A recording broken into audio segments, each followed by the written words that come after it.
Hello, and welcome to the Gateway Scripts short course, ESAPI Foundations.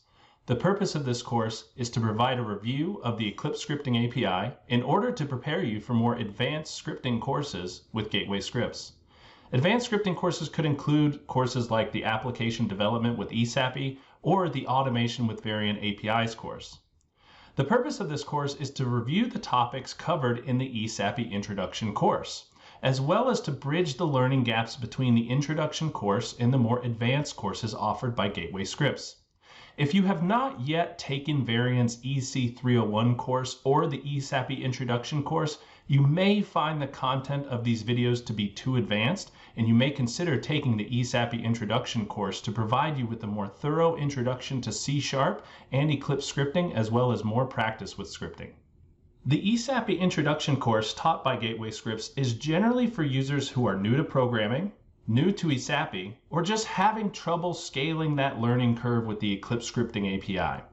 The course highlights include the ESAPI essentials such as getting started with C# as a programming language, the .NET framework provided by Microsoft, and just generating scripts with the Eclipse Script Wizard. We do this by providing some real-world applications with some scripts that you might want to use in your clinic at some point. We also leverage open source code and look at additional resources available for ESAPI learners. If you're considering taking an ESAPI Introduction course, check out gatewayscripts.com and click on the upcoming courses page for more information. Within this video, we'll talk about the following topics, including how to potentially set up your own Eclipse scripting environment. Many clinical and non-clinical Eclipse setups differ between different clinics, and it's important to take a look at the options available if you want to be building scripts efficiently. We'll also talk about the C# language and object-oriented programming, as well as the .NET libraries and one of my favorite APIs available, the Language Integrated Query API. Finally, we'll dive into tutorials about how to build scripts with ESAPI, including building scripts with the Eclipse Script Wizard, building scripts that leverage user interfaces, and building scripts that are standalone executables. Building a strong foundation of a programming language C#, Visual Studio, and the Eclipse Scripting API concepts are critical to mastering ESAPI within a clinical environment. As you continue your Eclipse Scripting API journey, it is critical to maintain a rigorous approach to building safe and reliable scripts that benefit both your users and your patients. With that in mind, let's dig in and have some fun with Eclipse scripting and .NET development. In this next section, we'll take a look at some of the different ways you can set up your development environment, including the introduction of one of the most popular development tools out there, Visual Studio. Setting up a developer environment is critical to success with clinical scripting. Beyond having a safe workstation that will not risk accidentally corrupting or modifying patient data in your production environment, the development environment offers an opportunity for developers to develop code, test, document, and deploy code efficiently from one workstation. The premier implementation of development environments is to have a dedicated system responsible for clinical programming and testing. One of the major benefits to a developer environment is having a system that can be put into research mode. This is a mode that's not suitable for clinical environments wherein automation scripts can be deployed into the Eclipse treatment planning system without prior script approval. Physical T-boxes can also be used for script development. Physical T-boxes are nice because you can immediately test the scripts on the Eclipse treatment planning system that's installed on the T-box, although you might be sharing that T-box for different purposes, such as testing algorithms and testing new features in the Eclipse treatment planning system. Additionally, personal PCs can also be used for Eclipse script development. They are easily available as everybody likely has one, but the downside is that you don't have Eclipse installed in order to easily test these scripts, which means that the scripts that you build will have to be transferred to an Eclipse system in order for testing. Before we continue discussing the Visual Studio integrated development environment, there are a couple notes of safety that we need to mention. When Eclipse treatment planning system is installed in your clinic, there is a customer technical bulletin available, which is listed above. In that customer technical bulletin, they list Eclipse as a Category 3 medical appliance. And in that same document, it stated that third-party applications except for antivirus software shall not be installed on workstations or servers hosting Category 3 products or applications. Additionally, there's a list in the customer release notes for each version of Eclipse that include all the different third-party softwares that can be installed on a Varian Eclipse workstation. Visual Studio is never referenced in these customer release notes, meaning that Visual Studio is not to be installed on a clinical Eclipse workstation. Additionally, developer environments can be set into research mode, which allows for automation applications to be tested without the prior script approval. Clinical production treatment planning system environments should never be set into research mode, as it can hinder the ability to treatment approve plans that are modified with scripts. This could have a very negative impact on your clinical workflow. Visual Studio is the standard for integrated development environments using C# programming and .NET framework development. Visual Studio can be found by searching the web for Visual Studio or by going to visualstudio.microsoft.com. There are 3 different Visual Studio downloads available: Community Edition, Professional, and Enterprise. Community Edition is available to those who intend to use the Visual Studio integrated development environment for open source development, education purposes, including academic research. Be sure to discuss with your institution's licensing office prior to installing Visual Studio on any computers that belong to them. When installing Visual Studio, the Visual Studio installer is the first to open. In order to develop in the C# programming language for Eclipse Scripting API, the .NET Desktop Development Package must first be installed. After installing the .NET Desktop Development Package, the Individual Components tab of the Visual Studio installer can be used to ensure that you have the correct version of the .NET Target Framework. If you're working in Eclipse version 15.6, you'll need the .NET 4.5 Target Framework. If you're working in the ESAPI 16.1, you'll need the .NET 4.6.1. And if you're working in ESAPI version 18, you can use the .NET 4.8. When installing a new version of the .NET Framework, there is both an SDK and targeting pack available. They have different responsibilities, but it's best to go ahead and install both.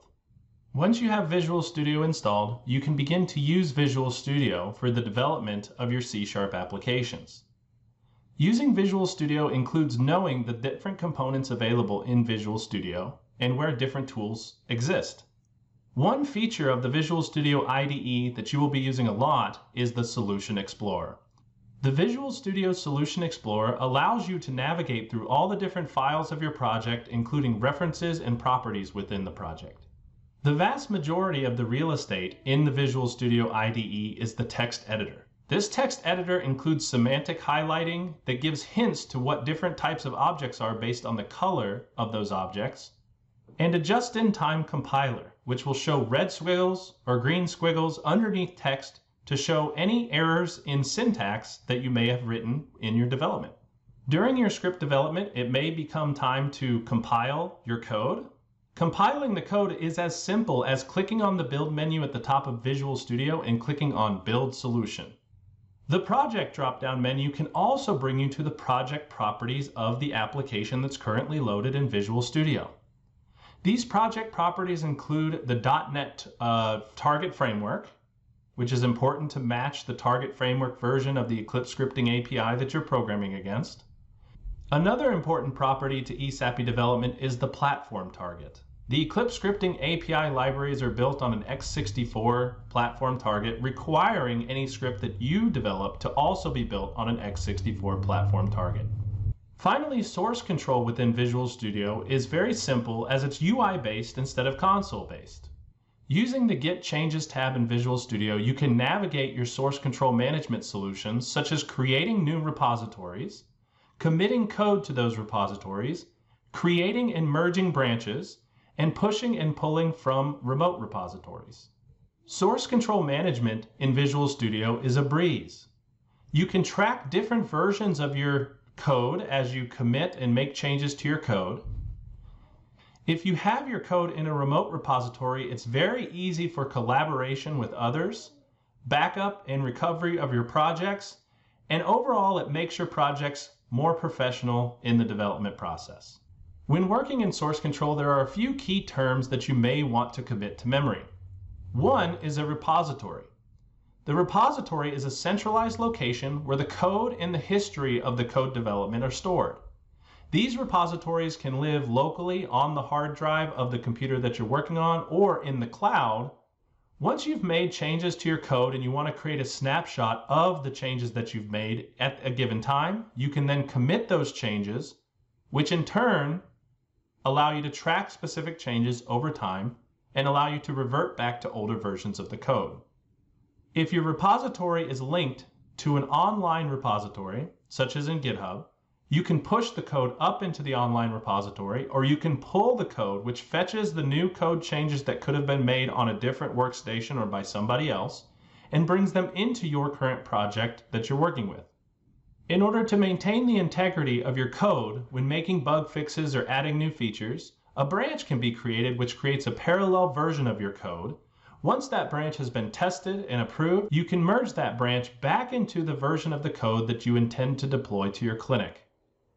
Finally, if you're working with code that's available in an open source context, the clone feature allows you to pull code from an online repository into your Visual Studio instance so that you can review, modify, and deploy that code on your own. Visual Studio includes additional tools for integration with Git source control management.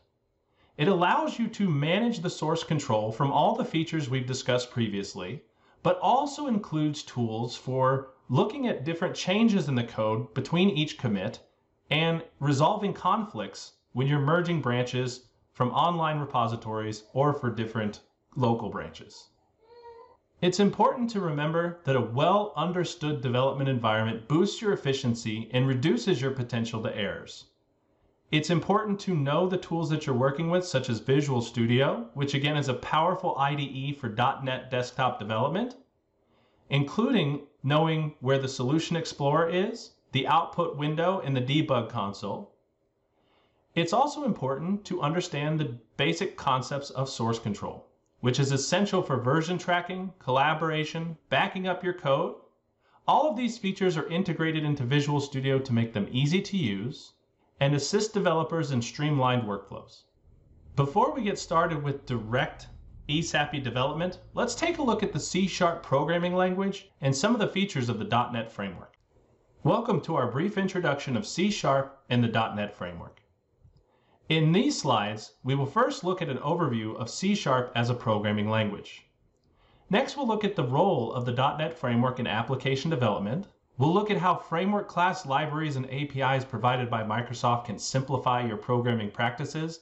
And we'll also look at real-world applications of this to Eclipse Scripting API. First and foremost, what is C#? C# is a high-level programming language that's referred to most people introducing C# as object-oriented. What does it mean to be object-oriented? Object-oriented means that the programming variables that you create have specific object types. And with those specific object types, there are specific rules to how those object types are used, including various methods and properties available to those object types. Different object types can be very simple, such as integers, bools, doubles. These types are often referred to as value types. Object types can also be more complex, including custom class types that you can create, referred to as reference types. An initial C# layout may look something as follows. You'll generally see at the very top of each file using statements that import namespaces which allow the developer to use code that's been developed by other developers, such as developers at Microsoft, and open source developers that post their code on GitHub or NuGet. Generally, properties and methods are contained within a class. You can think of a class as the blueprint for how you want your code to look. And in general, in C#, you'll find a main method, and that's the entry point for the application. One benefit to C# is using strongly typed variables. Variables are just named storage locations for different parts of the data in your code. This allows for the storage, modification, and use of the information. As you can see below, we have a variable labeled patient ID that is just set to 1, 2, 3, 4, 5. We can use this patient ID to search through the patient summaries available in the script context of an Eclipse application to find the first patient with the ID equal to patient ID. And if we're able to find that patient, we're going to write out the patient first name and last name to the console. As you can see here, code development becomes much more simple in its syntax with the ability to store values inside of variables. Additionally, C# has some specific identifiers that differentiate it from many other languages. One such identifier is that generally ends of the lines of different pieces of code end with a semicolon. So when you see a semicolon, you can be sure that that's the end of the statement that the developer is trying to make with that code. Also, if statements, like the one seen in the previous slide, are usually wrapped inside of parentheses, where other languages generally don't require this. For loops in C# take a very specific form called a for each loop. If we intend to iterate through a list or an IEnumerable of objects, the for each loop is the perfect syntax to perform this. We recently referred to C# as being object-oriented. What are some other beneficial features of object-oriented programming? One such feature is encapsulation. Using this concept, we can group related data into methods and classes. We can also use the concept of inheritance to build pieces of code that we want to reuse over and over, and then inherit that code into new classes that we create. Whether using code accessible through inheritance or through other means, polymorphism allows us to adapt code to different meaning. Here in the example to the right, we have a class called shape, which has some properties x, y, height, and width. There's one method in this class called draw. Just beneath, there's a class defined called circle. Circle inherits from shape. What that inheritance means is that now the circle class inherently has the x, y, height, and width properties without the developer having to define those properties explicitly in this class. The circle class also has a draw method, but inside of the definition for the circle class, we are overriding the draw method to do something different than in the shape class, showing polymorphism in action. The .NET framework offers a lot beyond just the ability to program in C#. The .NET framework is the foundation on which Windows development takes place. This includes a common language runtime, or CLR, framework class libraries, or FCLs, which include all of the developed libraries that the Microsoft developers include in order to make your programming more efficient. And using these technologies, along with the different application development styles of Windows Forms, Windows Presentation Foundation, and console applications, developers can quickly prototype applications. Built on these technologies are additional APIs such as the Language Integrated Query, Entity Framework, the System.io namespace, which allows you to read and write to different files on the computer that you're working on, and more that both Microsoft developers and open source code developers can continue stacking on top of this technology. Framework class libraries are an integral part of developing in the .NET framework. Framework class libraries are pre-built classes and methods that are compiled into DLLs and accessible to your application. Framework class libraries can include file input-output, networking, threading, and also language integrated query for querying different data. We'll see some examples of this in the next slide. The basic concept of framework class libraries is that it simplifies your development because it reduces the amount of low-level code that developers need to create. For example, if you need to create a message box, you can just use the system.windows.messagebox class and call the show method, and it creates a message box for you. Each individual developer does not have to recreate all the components that go into a message box. One of my favorite framework class libraries included with the .NET framework development environment is LINQ, or Language Integrated Query. This allows you to query data in a consistent way using the same syntax that you would use in C# development. Here we have an example where we have an array of numbers from 1, 2, 3, 4, and 5, and we want to find the even numbers from that array. Anytime you have an array, or a list, or an IEnumerable, or a collection of some other kind, the LINQ API extends those collections to include methods that allow you to query the data. Here in this example, we're using the where LINQ extension. Inside the where LINQ extension, we have a lambda expression that is going to check each value inside of the numbers array and determine if that value modulo 2, which means the remainder when that value is divided by 2, is equal to 0. If that definition is met, this new even numbers IEnumerable that is produced from this where statement will include only the even numbers of the array. LINQ can also be used to query data from ESAPI. Here you can see we're getting the series from a planning image. And within that series, we can get all of the images included in that series. Since the images is a collection, specifically an IEnumerable, we can call another LINQ expression called count, where another lambda expression is counting all of the images where the z size of the image is equal to 1.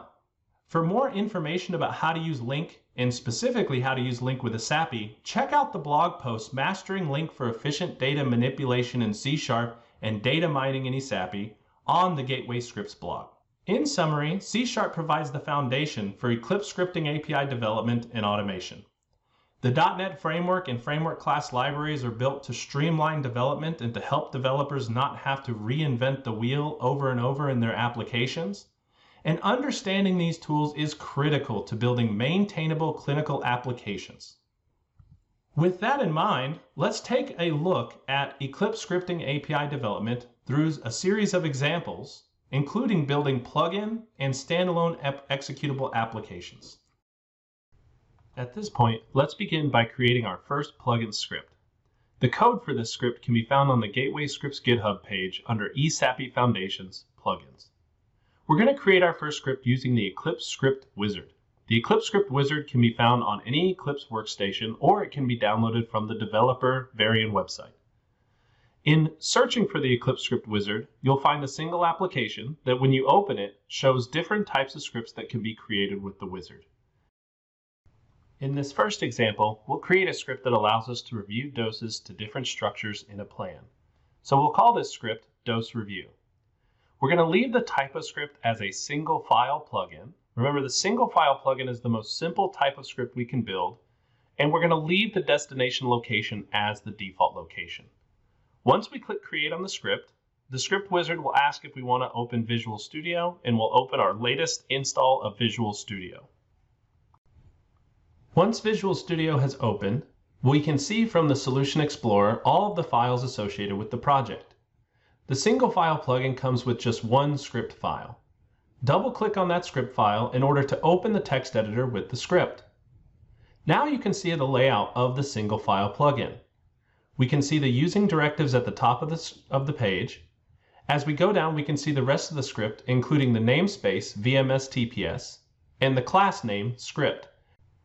The class name and the namespace name are not to be changed as they're expected by Eclipse when running the script. If we go back up to the top of the page, we can look a little bit more closely at our using directives.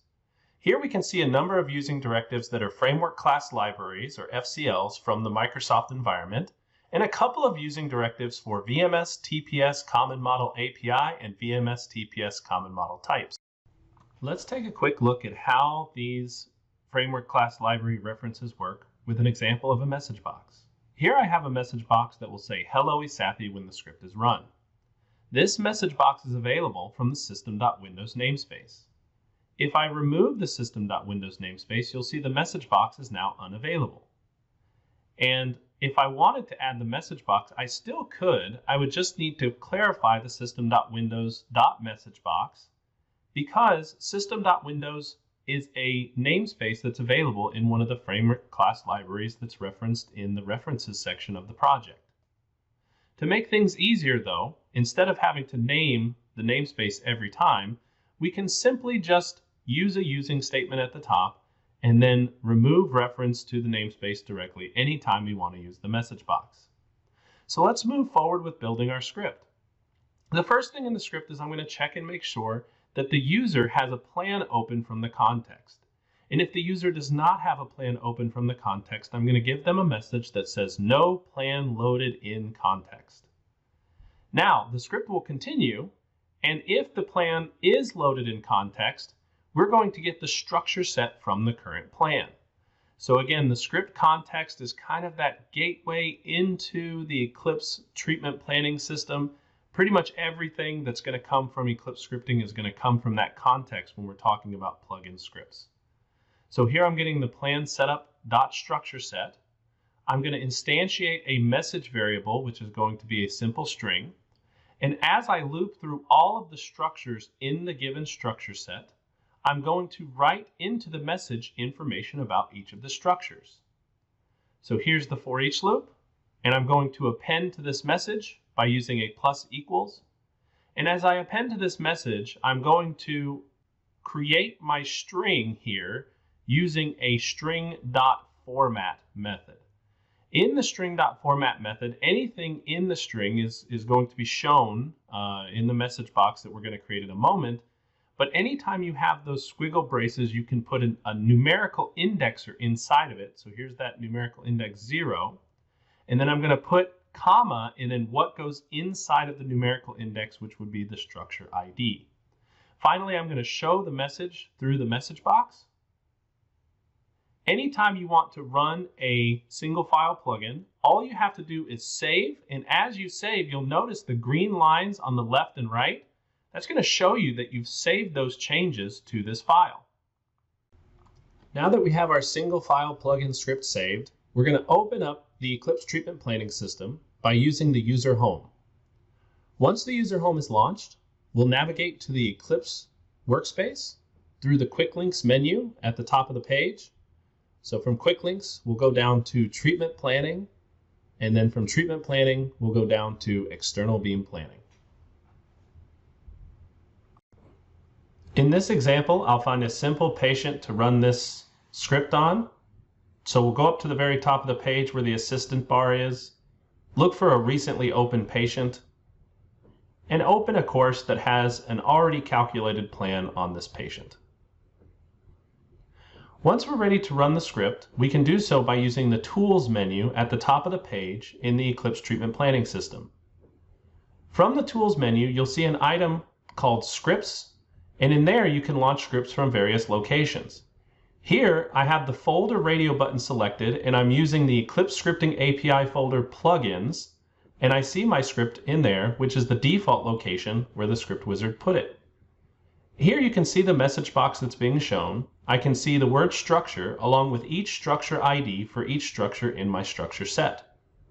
Let's go back to the script and add a little bit more. Once I have access to the structure, I can also calculate the DVH for that structure. The DVH structure comes from a method on the plan setup, which I can also get from the context, called get cumulative DVH data, or get DVH cumulative data. Here, the inputs for the method are the structure itself, the dose value presentation, which can be absolute or relative, the volume presentation, which can be absolute or relative, and a bin width for how high resolution we want the x-axis data of the DVH to be. Inside of my same string.format, I'm going to add another string that says maximum dose, and I'm going to put a 1 inside of there, indicating that this will be my second placeholder. And I'm going to put the max dose property of the DVH here. When I run the script again, you'll see now in my message box, I not only have the structure ID, but I also have the max dose and absolute value for each of those structures. And it's getting this from the DVH. We can further modify our script by using the window that Eclipse can provide instead of a message box. So if I go up to the very top of the script, you'll see that in the execute method, which is where my script starts, there are commented out inputs, and one of those commented out inputs is the system.windows.window window. And this is a window that can be provided by Eclipse in order to show your user interface. So instead of using a message box, I'm going to say window.content equals that same message, and you'll see the way that the user display shows up in this new script after saving. Now the changes are, instead of in a message box, they're on a window. Let's take a look at how we can use a binary plugin to further modify this user interface. Using the exact same script, we can modify this single file plugin into a binary plugin very simply.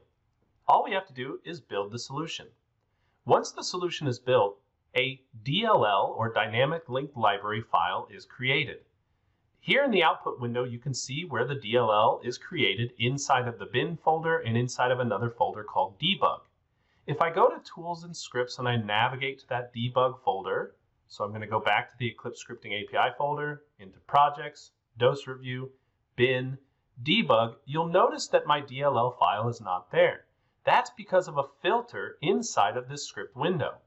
When the EclipseScript wizard builds a binary plugin, one of the things it does in the background is it changes the name of the application to end in the .esapi extension. So if I simply add .esapi to the end of my assembly name, compile the code again using build solution, and look inside of the external beam planning script window for my DLL, you'll see that I have the exact same script and it runs the exact same way. This is an easy way to convert a single file plugin to a binary plugin.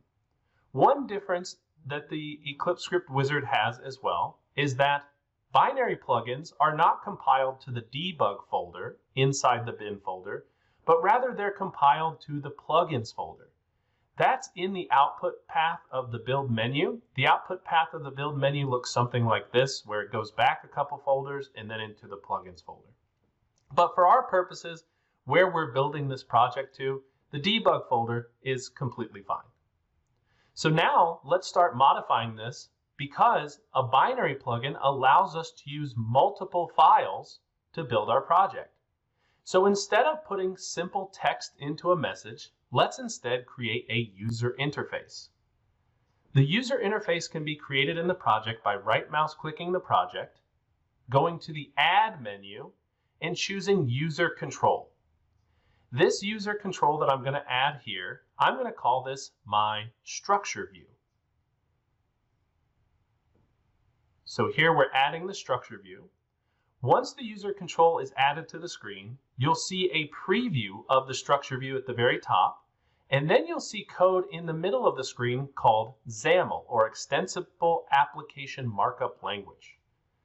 If we want to add user interface elements to our user interface, we can use the toolbox on the left-hand side to do so. If I open the toolbox and go to all WPF controls, I can see different controls such as a data grid. Here, I'm going to add a data grid to add some of my structure information. In this data grid, I'm going to remove this sample data that it has here to show us. And instead, I'm going to give my data grid a name so that I can access it later from the code behind file in this new XAML file that I've created. So I'm just going to call this name Structure Data Grid. I'm going to set the auto-generate columns and the horizontal alignment, as well as the vertical alignment. I'll also put a margin on here so that this data grid doesn't take up all the space in the application. With the newly created XAML user interface, you'll see that in the Solution Explorer, there's a little caret next to each of these files.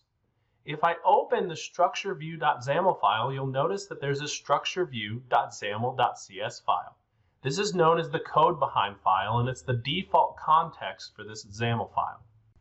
The constructor for this class file can take information from our script, but what information should we send? Well, let's create a custom class file for that. So I'm going to right-click on the project, choose Add, and from the Add menu, choose Class. I'm going to create a class called Structure Info, and in this class, I'm going to give it 3 properties. The first property will be a string, that is my structure ID.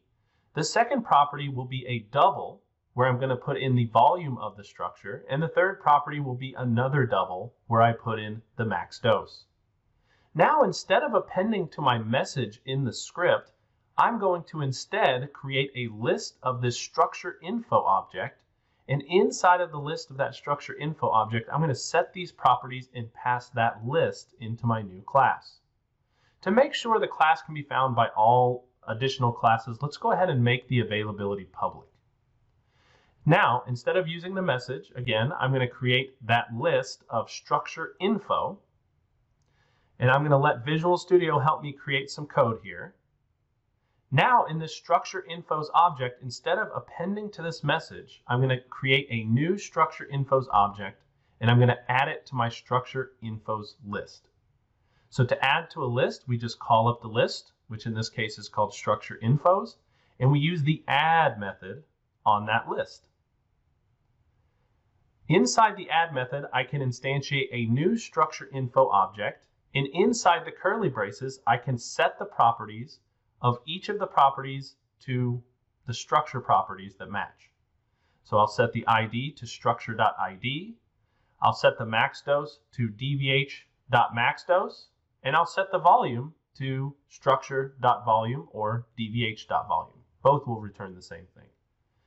I also want to change my max dose from a double to a string, because when ESAPI converts a dose to a string, it formats it for you and puts the dose unit on there. Now I'm going to create a new instance of my structure view class, and I'm going to pass into it that structure infos. And you'll see that when the structure infos is an input argument to the creation of the class, you get a red squiggle. That's because we have not yet defined the constructor of this class to take any input arguments. So we're going to need to make some modifications to the structure view.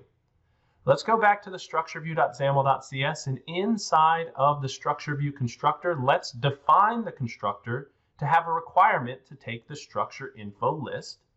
And let's simply take that list and pass the data grid's item source to that list. Now if I go back to my script, the last thing that I need to do in the script is, instead of saying window.content equals message, I need to say window.content equals my structure view that I just created. And now that we've got the script all sorted out, let's go ahead and compile the code once again so that we can run it. So I'll go to the build menu and select build solution. You'll see some warnings that are showing up that's saying it cannot copy the DLL file to the output directory. And finally, I'm going to get an error message at the end that says that it could not copy the DLL file to the output directory because it's being used by ARIA. One solution to this is to close ARIA completely or to use the switch user. But in my case, to make it a little bit faster, I'm just going to change my assembly name very slightly by adding a 1 at the end of my assembly name and leaving the .esapi extension there. Okay, make sure you don't change that .esapi extension. And you'll see now I see the dose review 1 and the dose review 2.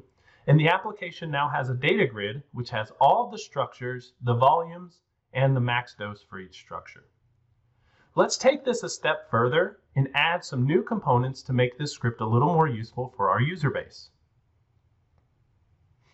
In this script, I'm going to allow the users to modify the script even further by choosing the plan that they want to get this information for. So I'm going to create a doc panel here as a way of storing more than one user interface element. And inside of this doc panel, I'm going to use the toolbox again to add a combo box to this doc panel. I'm going to dock the combo box to the top of the doc panel. And I'm going to set a couple more properties about the combo box, such as the margin. The data grid can then be docked to the bottom of the doc panel. And the way the doc panel works is whatever is the last thing to be docked into the doc panel will take up all the available space in the application. Finally, I'm going to set a name for my combo box so that I can access this combo box from inside of the code behind file for my structure view. So let's give this combo box a simple name. Maybe we'll just call it plan box. So we'll call this plan box. Now I need to modify my script a little bit if I want to be able to see all the plans inside of this new combo box. So let's go to the script, and instead of passing the structure infos to the constructor of the user interface, I'm going to pass instead the course. So I can get the course from the script context. So I'm going to say context.course, and of course we'll have a red squiggle here because that is not the correct object type to be passing into this constructor, but it'll resolve itself once we change the constructor to have the right type. So here I'll define my course. And what I want to do with this course is I'm going to loop through all the plan setups in this course and add that plan to the combo box. So let's go ahead and create that for each loop, and I'll loop through all plan setups. So I'll do course.plan setups at the end. And inside of that, I'm going to call planbox.items.add, and this is how we add from the code behind into a combo box. I'm going to add the plan ID. Now I'm also going to make the course available later in my application by just subscribing it to a variable of this class. So I'll use Visual Studio to automatically create a field called course_course for me, and that way I can use this course at a later time.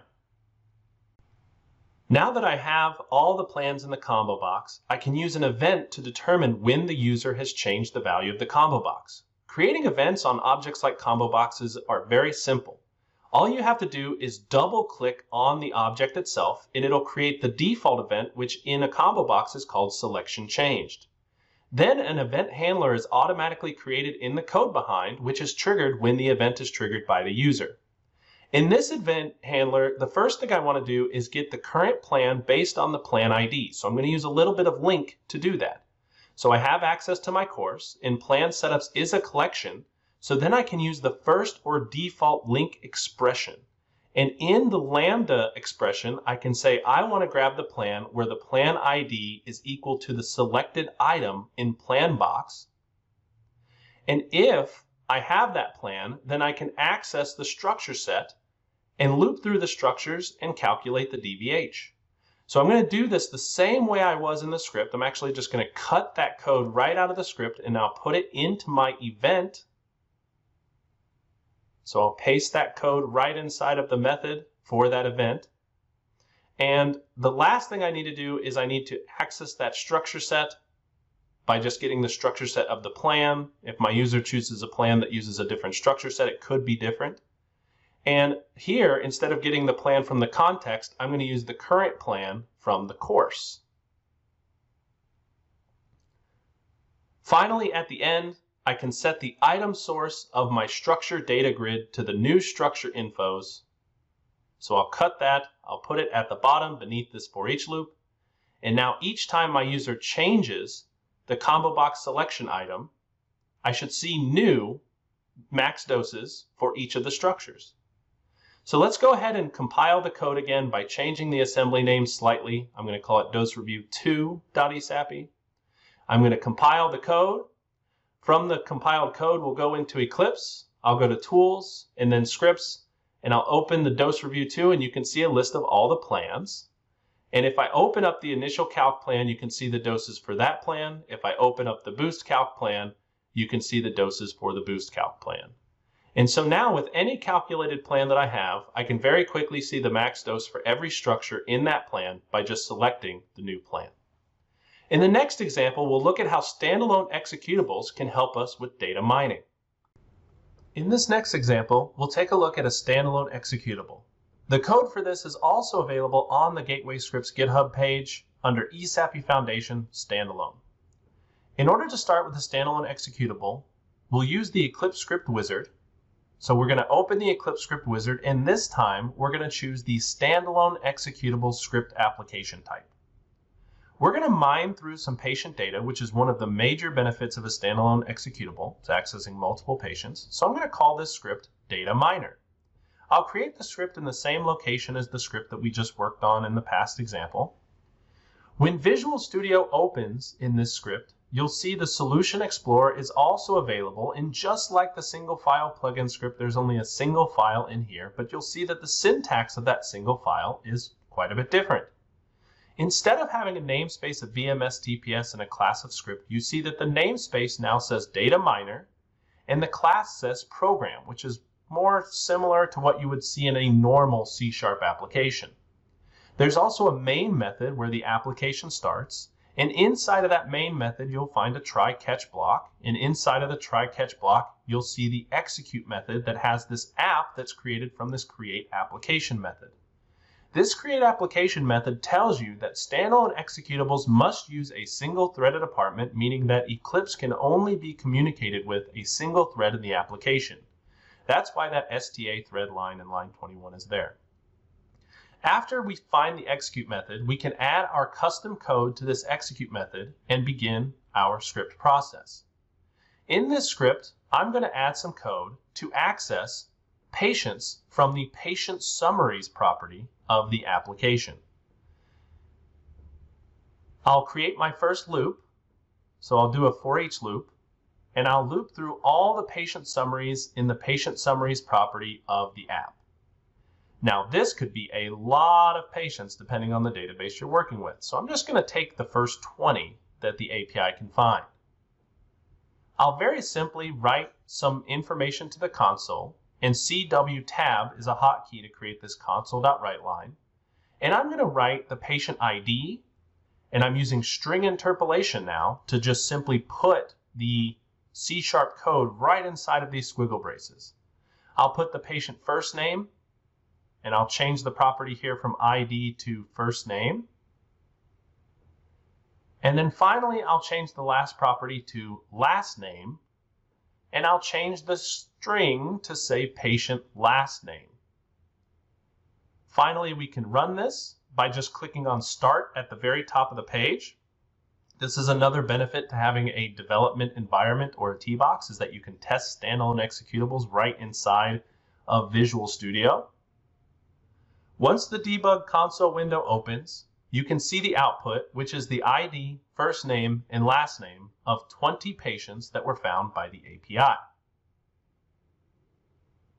Let's add some more information about each patient. The patient summary object itself does not necessarily have a lot more information about the patient to show. So if we want to find more information about the patient, we're going to need to open the patient with the Eclipse Scripting API method. So I'm going to create a patient object here, and I'm just going to call it patient. And from the application object, there's a method called openPatient that takes a patient summary as input to the method. Now that I've opened the patient, I'm going to loop through each course in the patient. So I'm going to say for each course in patient.courses. And inside of here, I'm going to write to the console again. I'll start the console write line with a new tab, so you'll see the course name is indented. And I'll say course ID, and then I'll just put course.id. Now it's important to remember, we've opened a patient, and in the next iteration of the loop, we're going to be opening another patient. It is required by the Eclipse Scripting API that before you open a new patient, you must close the existing patient. So at the very bottom of this loop, I'm going to say app.closePatient. Now you'll see that the script has an additional parameter, which is the course ID for each patient that's available. Most patients in this list seem to have only one course, but some have more than one course. Finally, we can get more information about each course by looping through all of the plans in each of the courses. Let's create another for each loop inside of the for each loop for each course. And this time, we're going to loop through all of the plans in the plan setups collection of the course. Now, we want to check for the plan first. If the plan has valid dose, there's a property on the plan called isDoseValid that we can use for this. And inside of the console, I'm going to use string interpolation again to show the plan ID. And we'll indent this as well, just like we did with the course. And so I'll put my plan.id right inside of the squiggly braces. I'll put another tab indentation, and this time I'll put the max dose. And on the dose property of the plan, there's a dose max 3D property which will be formatted correctly when converted to a string. And now if we run this with a third for each loop inside of it, you'll see that the script is starting to run a little bit slower, but we're starting to get more and more information about each of these plans. So here we can see the course ID, each plan in the plan ID, and the max dose for the plan. You can see the data does not immediately show up on the console as it takes time to open each of these patients, find the plans, and look at the max dose of the plans. Keep this in mind when data mining. If you try to get too much information, it could make the script run very slow, and it could take a long time to execute. So be patient with your executions. So hopefully here you've seen where standalone executables can help you mine data out of Eclipse using ESAPI. Let's go back and summarize what we've looked at so far. Thank you for sticking with me through this journey and reviewing ESAPI Foundations. I hope you're looking forward to building new scripts and challenging yourself with new software development. What have we covered so far? Well, so far we've covered an introduction to C# that included an introduction to the .NET framework and some of the framework class libraries built into the .NET framework. We've discussed what type of development environment you might be interested in using and what advantages come with each type. And we've looked at some practical examples for building plugin scripts, including single file plugins, binary plugins which can have user interfaces, and standalone executable scripts which can access data from multiple patients. The foundations of ESAPI and scripting are important. They build a technical foundation that you can use as you build new scripts going forward. This will enable you to build safe and effective workflows and clinical automation. It'll support better integration of your tools in your radiotherapy practice, and it'll empower you to build custom software to help you in your clinic. So if you're just getting started with scripting, maybe your initial training could include the ESAPI Introduction course by Gateway Scripts or EC301 at Varian. Once you start to implement scripts, you might find that implementing scripts is sometimes challenging and can be time-consuming to get the scripts exactly the way you want them to be. That's why at Gateway Scripts we offer more advanced training courses such as application development with ESAPI and automation with Varian APIs. You're currently ready to begin applying some of the skills you've learned in these courses. You've learned how to use Visual Studio, and you've learned how to use the script wizard to create new scripts. You've learned how to leverage code from framework class libraries such as LINQ for efficiently querying data collections. You've also looked at how to build single file plugins and binary plugins and how to mine data using standalone executables. So what's next on your ESAPI journey? Next, check out any other materials you can find about scripting. You can look on the Gateway Scripts YouTube channel. You can look on the ESAPI subreddit. Read some blogs and subscribe to the Gateway Scripts newsletter to stay in the know about any new advancements that are happening in Eclipse scripting. Attend some Gateway Scripts advanced courses that we've mentioned before. But again, thank you for your time and attention to this video. Hopefully you're ready to start helping your clinic by building safer and more efficient tools for each person to use.